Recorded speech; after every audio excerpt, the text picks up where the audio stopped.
I've also heard from some that Africans don't really want to be pressured to pick a side or take a certain position.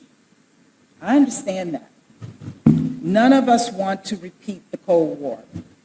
And Africans have the right to decide their foreign policy positions, free of pressure and manipulation, free of threats. But let me be clear. I'm not here to tell you or any Africans what to think. But I do want to present the facts. Earlier, I told you that over 190 million people were food insecure after COVID.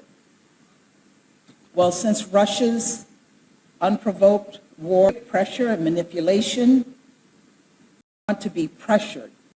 Nations on human rights. I know you've talked about an affirmative American vision for the continent, but how do you see that competing with the appeal that the easy access to arms or state-backed roads from China might have to some leaders in Africa? And just really quickly, how would you respond to the minister's statement she just made about inconsistency on the part of some global actors in regards to principles the U.S. is advocating for in the Ukraine conflict, which seem to be an allusion to the U.S. position in the conflict in the Middle East? Thanks.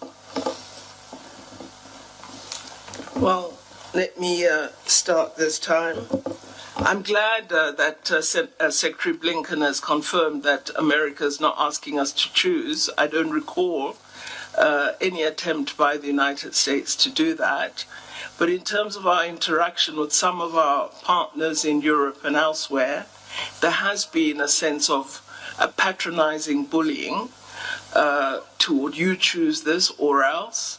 And the recent legislation passed in the United States of America by the House of Representatives, we found a most unfortunate bill that we'd hoped the media would say more about, because when we believe in freedom, as I'm saying, it's freedom for everybody.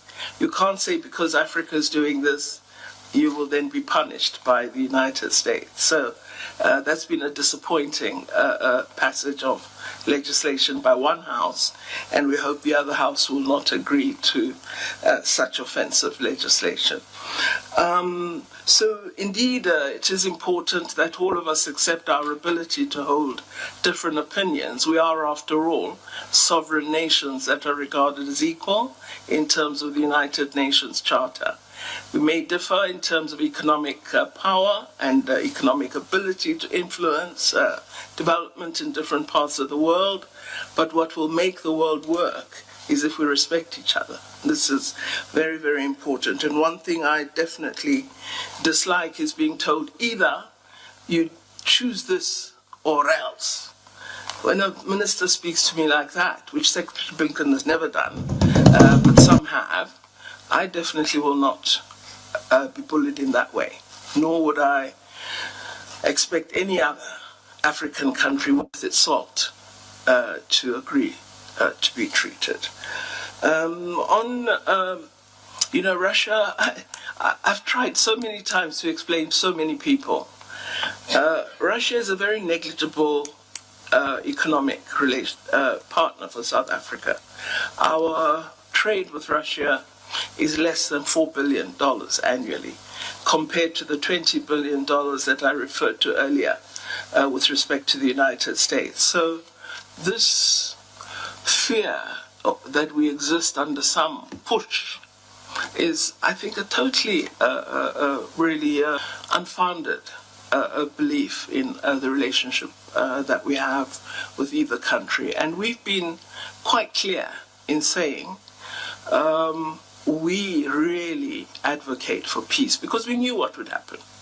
We knew there'd be destruction, there'd be death, there'd be desolation. And that's what we're all seeing. And what we've always asked is, where is this going to end? Let us make every effort to get peace.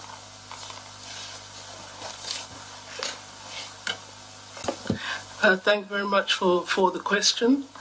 I think that when you approach a strategy, you need to think very carefully about the kinds of tactics that you would utilize. So the overall strategic intention might be to advocate for democracy and support its presence on the African continent. However, if your tactic is to approach African countries and say that, listen, you must be democratic, and use our model, it works. I think it's bound to lead to some failure. I do agree with Tony that all countries and peoples deserve the right to exercise their civil and political rights. But I think, given history, the approach has to be somewhat different. And I would recommend a greater attention to tools that Africans have developed, such as the African peer review mechanism, as a way into broader discussions about governance and democracy, rather than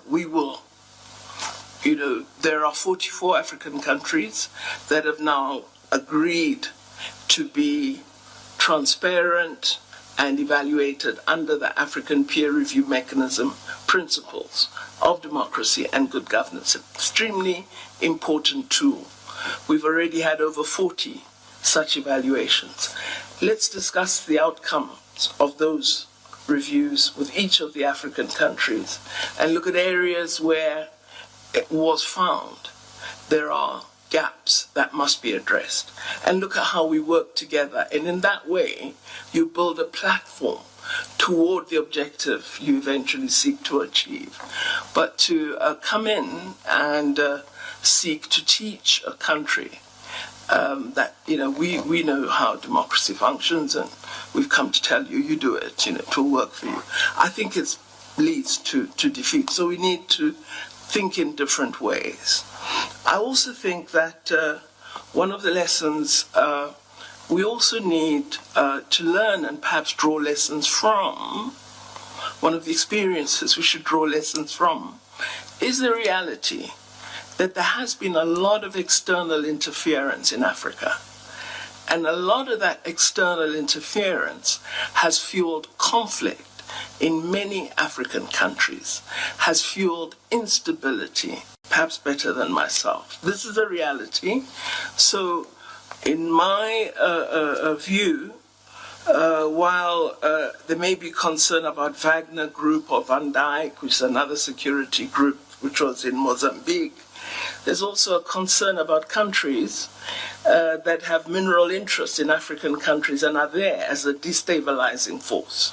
So I think we need to look at the full plethora of problems that give rise to insecurity, bad governance, and the absence of democracy on the African continent. It's not a one-country problem.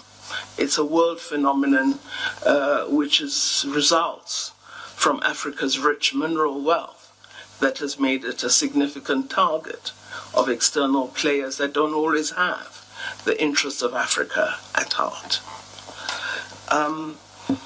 Then countries are free to establish relationships with different countries. African countries that wish to relate to China, let them do so, whatever the particular form of relationships would be. We can't be made party to a conflict between China and the United States of America. And I may say it does cause instability for all of us because it affects the global economic system. We really hope that the United States and China will arrive at a point of rapprochement where all of us can look to economic development and growth for all our countries, because that's extremely important for all of us. And these are two great powers, the development and growth for all our countries, because that's extremely important for all of us. And these are two great powers, the two biggest economies in the world. They've got to find a way of working together to allow us to grow. I think the most important point I would want to emphasize is what the lady just touched on, and also what you noted in your question, which is, first, as we're here in South Africa, we'll be going on to the DRC and Rwanda. I've spent time in Nigeria, Kenya. Take a certain position.